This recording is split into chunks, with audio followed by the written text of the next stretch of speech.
I never told my boss I stayed late every night just to avoid going home because. When he thanked me for my work ethic, I smiled and said it's no problem, but the truth is, the silence of the office was the only place I didn't feel like I was disappearing. I've worked at the same office for almost 9 years. It's a marketing firm in St. Paul. Nothing fancy. Open layout, fluorescent lights, someone always microwaving fish. We all know each other just enough to exchange small talk, but not enough to actually talk. I started staying late 3 years ago. At first, it was because of a deadline. A big client presentation the next morning. Everyone else left around 6. I said I'd finish up and send the slides. That part was true. But once the file was emailed, I didn't leave. I just sat there. It felt better than going home. So I stayed. That became the pattern. At first, once or twice a week. Then 4 nights. Then every night. My boss noticed. He'd pass by on his way out, pat my back, say something like, "Hard at it again, huh?" I'd smile. Nod. Pretend I had something urgent on my screen. What was I really doing? Sometimes I worked. Sometimes I just organized files that didn't need organizing. Once I spent an hour adjusting the height of my chair. I wasn't doing anything important. I just didn't want to be in my apartment. Home felt heavier than the office ever did. She left in March. No fight, no slammed doors. Just a quiet, slow ending. I came back from a weekend conference, and she was gone. Left a note on the counter that said, "I need some space for a while. I'll be at Marie's." Marie's her sister. She never came back. We weren't talking much by then. It was mostly grocery lists and quick questions like, "Did you pay the electric?" or "Do we have any clean towels?" I think we both felt it slipping away. But I didn't expect her to actually go. And once she did, I couldn't stand the silence. People always talk about peace and quiet like it's a good thing. But when you've just lost someone, quiet feels like punishment. It's the empty glass she used to leave on the counter. The untouched side of the bed. The drawer she left open in the bathroom. All of it just still. At work, the silence was different. The hum of printers, the occasional buzz of someone's phone left behind, the ticking of the HVAC system. It all filled the room just enough to keep the loneliness out. That's why I stayed. Every night, like clockwork. My boss, Greg, once called me the backbone of this team. He meant it as a compliment. He said it in front of everyone at the staff meeting. No one works harder than me. Honestly, I don't know when this guy sleeps. People laughed. I laughed too. But that sentence stuck with me for days. It wasn't that I didn't sleep.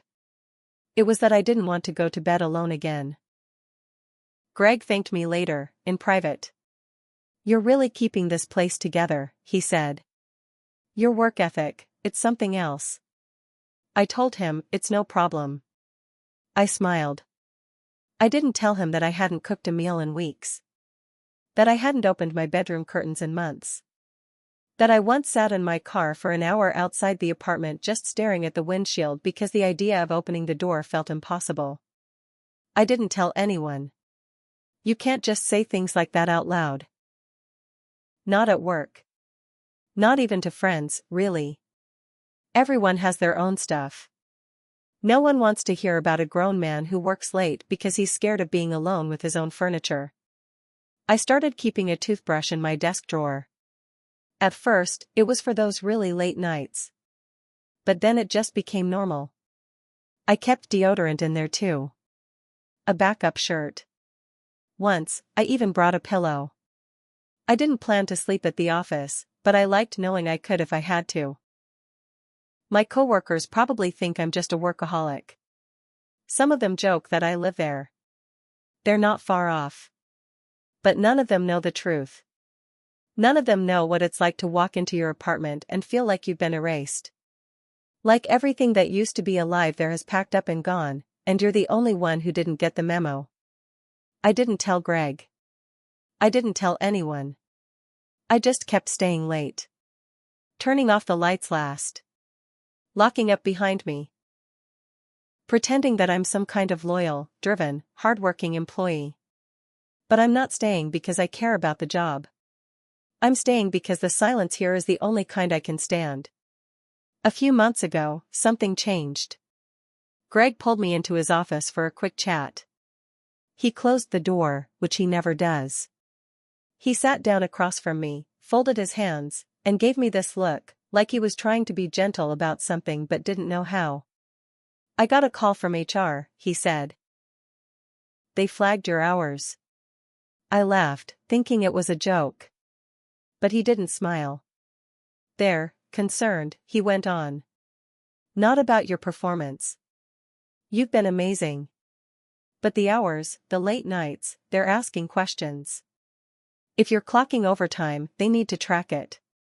And if you're not, then we've got a liability issue. I told him I wasn't billing overtime. That I was just trying to stay ahead. He nodded slowly. Look, off the record, is everything okay at home? That hit harder than I expected. It wasn't the question itself. It was the way he said it, like he already knew the answer.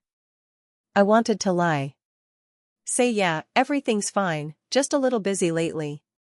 But the words caught in my throat. I ended up saying, it's quiet. That's all. He didn't push. Just gave a nod, told me to be careful not to burn out, and said to take a Friday off soon, on him. We need you sharp, not drained, he added. I said thank you. I even smiled. But I didn't take the Friday.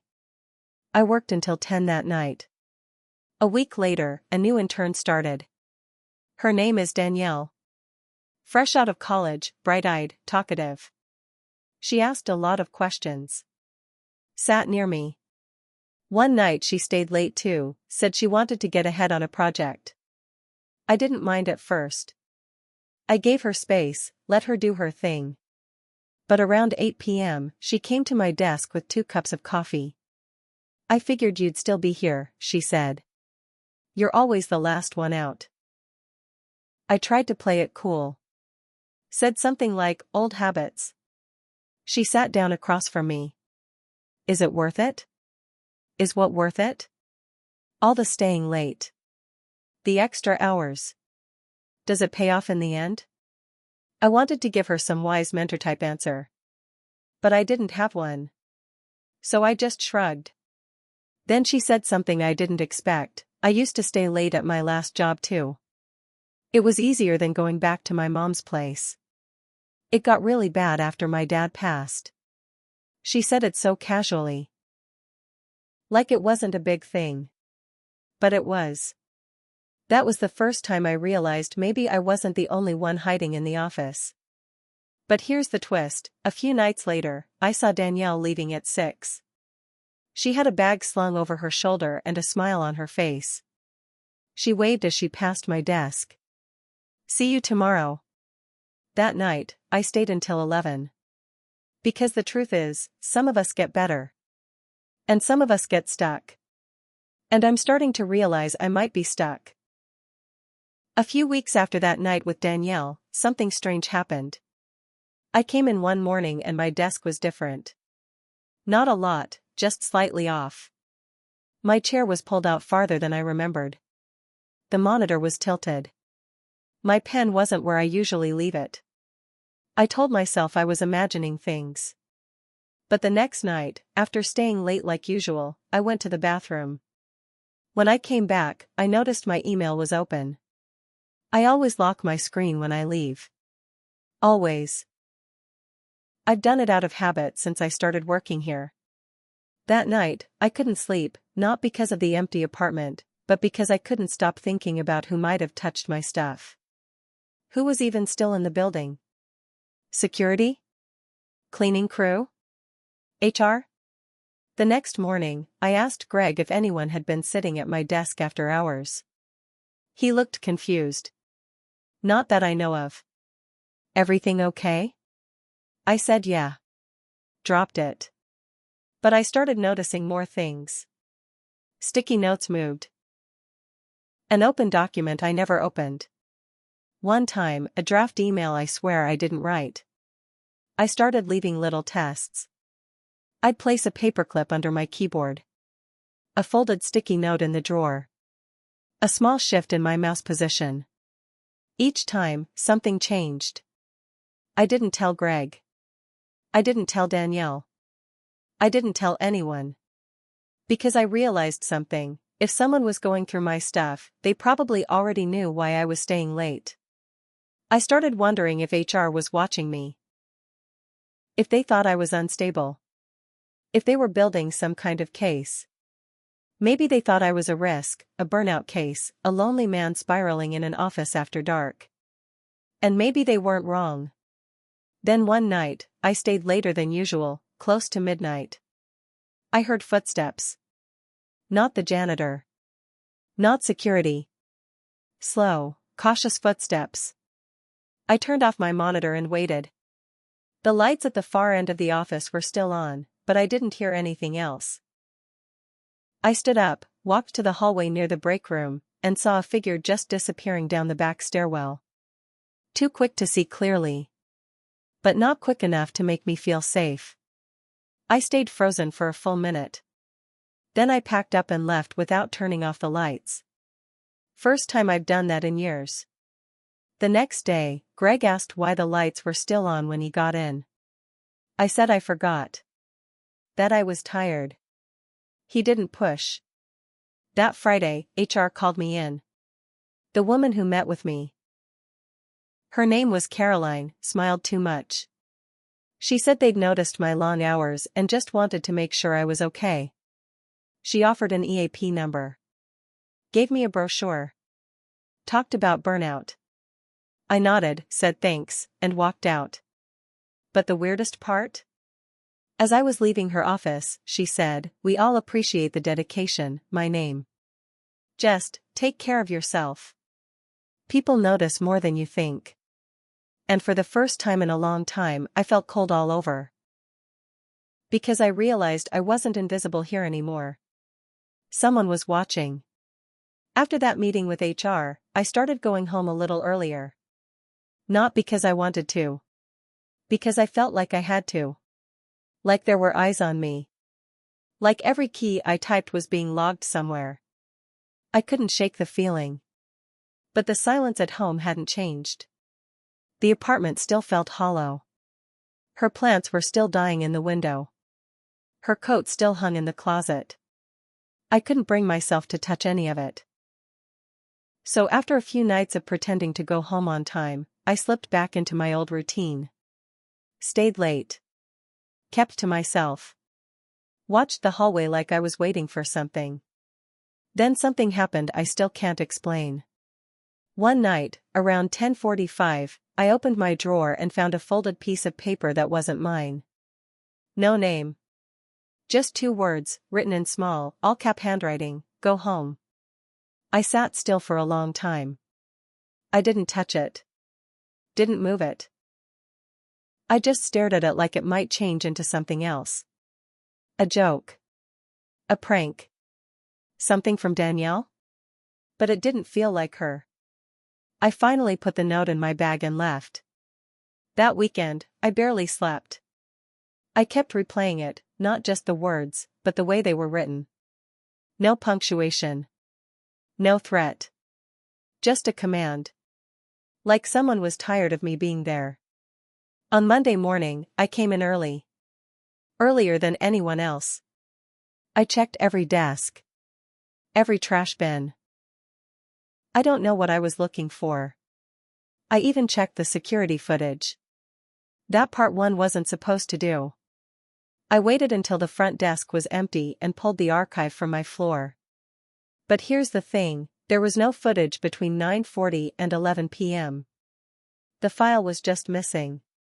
Not corrupted. Not blank. Just gone. I asked IT about it, casually. Said I was looking for something I dropped. They said, "Huh, that's weird. Must have been a backup glitch." But that missing footage was the exact window when I found the note. I didn't tell anyone about it. Not Greg. Not HR. Not even Danielle. I just got quieter. Worked harder. Started scanning the office with every step I took. A few days later, Danielle came by my desk near the end of the day. She looked nervous. Not chatty like usual. She glanced over her shoulder before leaning in and whispering, "Do you stay late every night?" I hesitated. Yeah. Her voice dropped. Have you ever seen anyone else here? Like, after 9? That was the first time I really looked at her. Her eyes were wide. She looked like she hadn't slept. I thought I saw someone last week, she said. In the stairwell. They didn't say anything. They just watched me. I didn't know what to say. But I knew I wasn't crazy anymore. Whatever was happening here, it wasn't just me. I still stay late, most nights. Not because I want to anymore. But because now I don't know what's waiting if I stop. The office doesn't feel safe, but neither does home. I used to think I stayed because I was disappearing. But now I think maybe someone saw that and decided to watch me disappear a little more. And the part one can't stop thinking about is this: what if they were never trying to scare me? What if they were just waiting for me to notice?